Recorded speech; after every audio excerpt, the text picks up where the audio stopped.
This Place in History, we're at Marsh-Billings-Rockefeller National Historical Park in Woodstock with Steve Perkins, the Executive Director of the Vermont Historical Society. Steve, what brings us here this week? So Mike, we're at a really beautiful and interesting place that gets into the history of conservation and land management, farming and all sorts of stuff, and really a gift to the nation. Frederick Billings buys the property from the Marsh family. He's inspired by George Perkins-Marsh's book, Man and Nature. So after Frederick Billings passes away, the property will go to his wife, Julia, and she'll manage it for about 24 years, and then it's really her daughters that do a lot to continue the legacy of their father's work.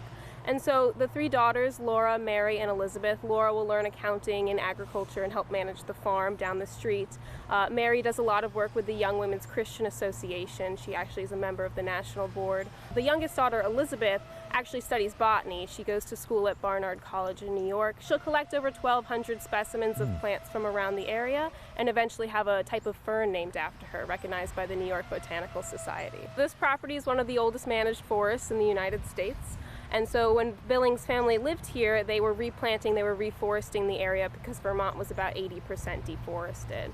And so once the property gets to be reforested, the women of the family start to experiment with different types of gardens. There's fern gardens, there's formal gardens, Victorian-style gardens as well. And so they're using a property as a sort of a scientific experiment. How did it come into the Rockefeller family and then ultimately become a U.S. park?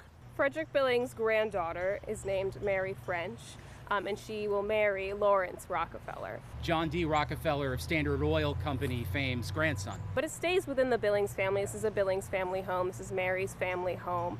And so they recognize the importance of this place in the conservation movement in the United States, so they'll give it back to the people in 1992. And then we open our doors in 1998. We're very pleased right now to have Rick Kendall, the superintendent here at Marsh-Billings-Rockefeller, joining us. Now, Rick, what kinds of things did Lawrence Rockefeller and Mary Billings French have in mind for the property when they made the gift? This park was actually sort of the culmination of a lot of learning that they had done, and having been involved in a variety of other national park projects. The Billings property here includes not only the national park, but the Billings Farm and Museum. Rather than give the entire thing to the National Park Service, Lawrence split them up, but only gave the forest to the National Park Service, which means in order to tell an effective and full story of the conservation history here, we have to work with partners. The carriage roads and trails have an easement on them that is owned by the Woodstock Inn, and that makes it so that the national park needs to work with the local business community. There are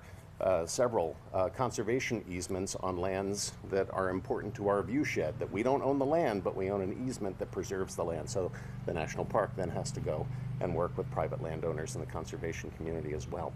So there's lots of different ways that Lawrence sort of baked partnerships into how we do our business here at the park. Our park is open from Memorial Day weekend to October 31st. Our grounds stay open year-round, but they will turn into cross-country and snowshoe trails in the winter.